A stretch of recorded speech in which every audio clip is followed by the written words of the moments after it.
Hold it, Hank. We gotta tell them straight. I had 3 walls finished, and then you came and you mixed the balance. I made everything. I buy Riverside whites in color and sand, and I mix it and I make but I did the stuff going in and everything else. He helped me square the building up, and then he helped me put the springs on the garage door. You remember that? Yeah, but tell me what happened to the stuff. What happened? The backside. I forgot. Dried track. Oh, yeah. Well, it wasn't for that. It was, the wall was bowed out too much, and you still keep it straight, so it was thick. So it had cracks, but it doesn't look bad at all. I didn't screw it 6 times. Well, they hardly tried. All the buildings have concrete floors. And concrete was dry. You did dry But it took me 3 days for the foundation. I had a third of a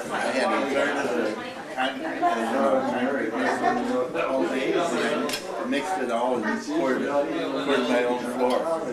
Did a lot of my sidewalks too, because I used to roll. There wasn't one of his children who don't know how to mix concrete. Not one of us.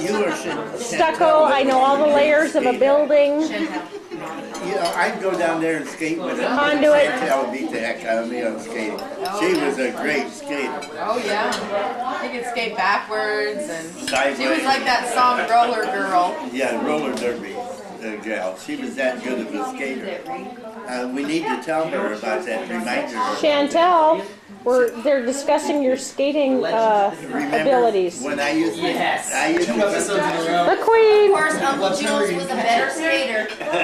No, he's saying you were. You get all credit. Then it had a trapeze bar on it. We used to swing on it by our legs.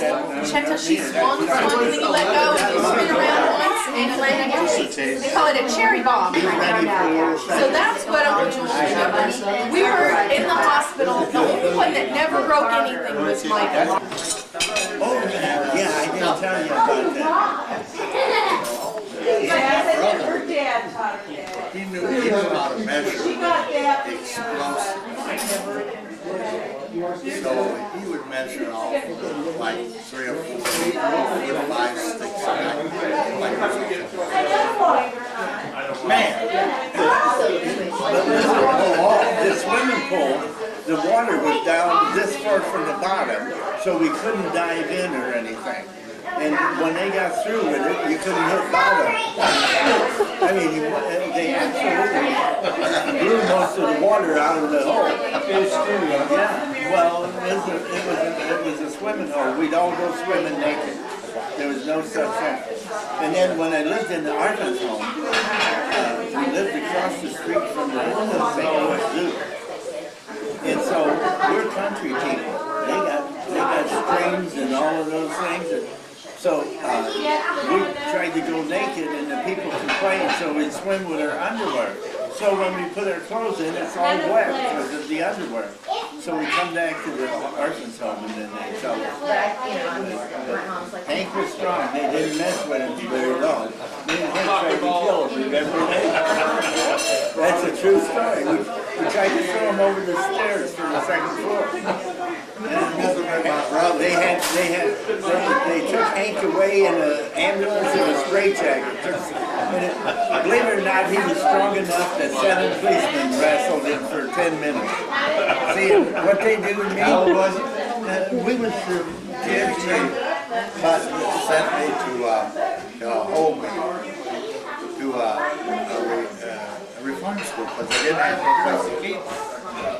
And I escaped from there after a month and went to Rock Island, Illinois. No, he stayed with our aunt. But what they did to me, so I couldn't help them, is a couple of cops got a hold of me and took me to the bedroom and took all my clothes away. I was stark naked in that room for 2 days before they let me out. And they took Hank away. But we had him almost all the way over on his head, dropping on the floor, right on the concrete slab. I was on the banister on the second floor. That's what we're talking about. And he grabbed Jules, and I said, "Don't you touch my brother." And I dove, and caught him around the neck. And we're talking 2 stories. Yeah, we was him and I didn't break his hand. Yeah, you talk. That's why we was tough guys back then. They couldn't control us because we were farm boys. We raised on the farm. Anything you want to do, you'd go do it. You know. The thing I hated about Hank worse is the buck shot out of his butt because we'd go steal watermelons and cantaloupes and all that, and the guy would have his horse at the back door. He knew he was going to come. You know, with his shotgun, and he'd shoot Hank. Hank always wound up with a whole bunch of little black spots that I had to pull up. And then we had a cousin next door, Milton Scheinbein. Remember? Shoot me With a big gun. He didn't like us. You know, our cousin didn't like us. You know, and so he wasn't even on. Huh? Yes, he was. It was mine. My mom was married to his dad. But Milton, My mom's sister died before Milton, and he was married. No, not Milton. He was and he was the first one that had running water, where he had a well with an electric motor on it. Was this the farmer that lived on the hill? No. Just to the east of you guys? No, he was next door. Let's go down on the farm, Jules, get would on you the like pumpkin horses, pie, bareback, apple cake, and race them up the hill, cheesecake? straight up the hill. Cheesecake. And You then know, you run even know into I the would pig take pen, the cheesecake. which was a foot Joe. of mud, you know, and we go over the fence here.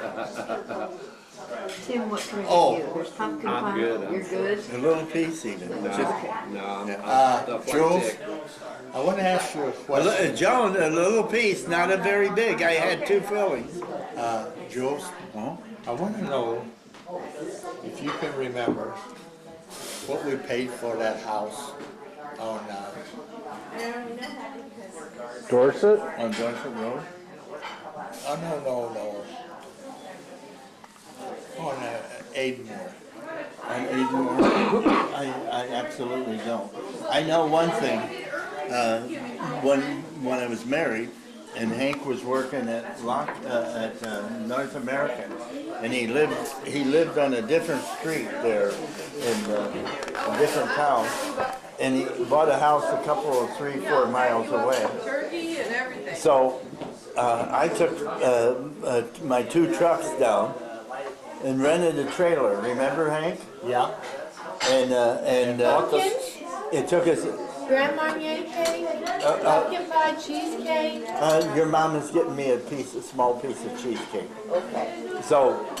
How about you? Did you want whipped cream on that, Uncle Hank? You let it die I down. told her that we paid $14,750. Something like that. She said we paid $25,000. I don't remember, but anyway, we went down there, and my wife at that time and Joan packed all of the stuff for the kitchen.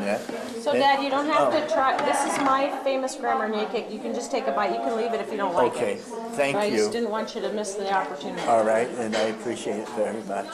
So Hank and I went in, we were strong at that time. He got off of work and we went in there, and we never emptied a drawer or nothing. And we loaded all the furniture in there and all the boxes and put them on. And it took us about an hour to an hour and a half to move him 2 miles, everything in the whole house to a new house. And then we went home. We left the 1 truck empty. I mean, full of the kitchen stuff, remember? Because I had a couple of trucks at that time for my business, and so you talk about a fast move. That was a fast move. But he had a refrigerator weighed about 700 pounds.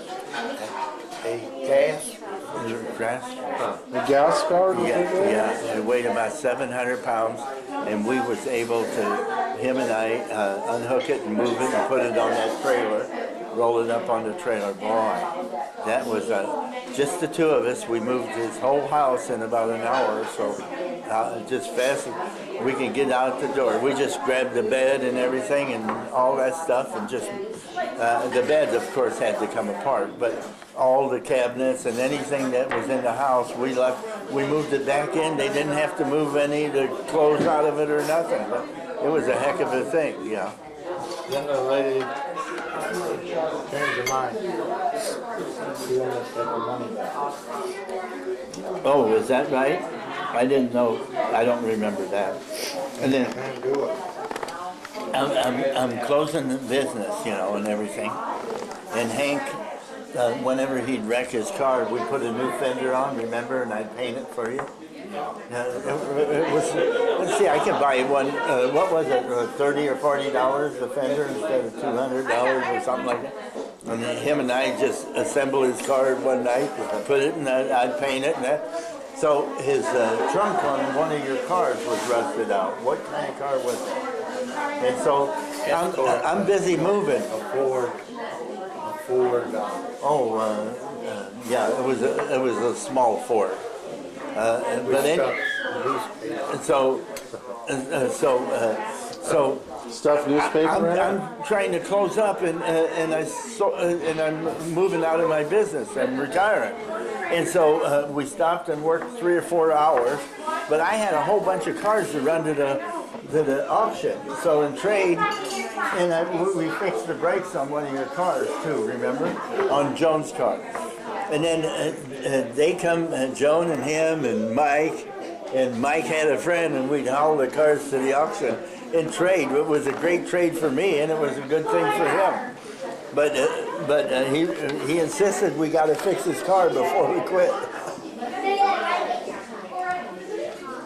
We did a lot of things together. Hank and I went on the road as a bum for what, 2 or 3 weeks. I had to go back to the orphan's home. Remember that? What a terrible thing. We ran out of cigarettes and didn't have any money. Remember, Hank, we used to fight over who's going to get the last cigarette. Oh, Christ. I ain't got no cigarettes. No. Gary, this is about as nice a meal as I've had in a long time. You know, the food is good. They did a really good job. Huh? They did a really, really good job. Those turkeys were tender and moist. And Yeah, I wanted to get some Everything. dessert. Well, you did a lot of. I'm sorry your wife didn't show up to. Oh, me too. I talked to her earlier. She said to say hi to everyone. She just won't let the dog go to any other kennel but Arden.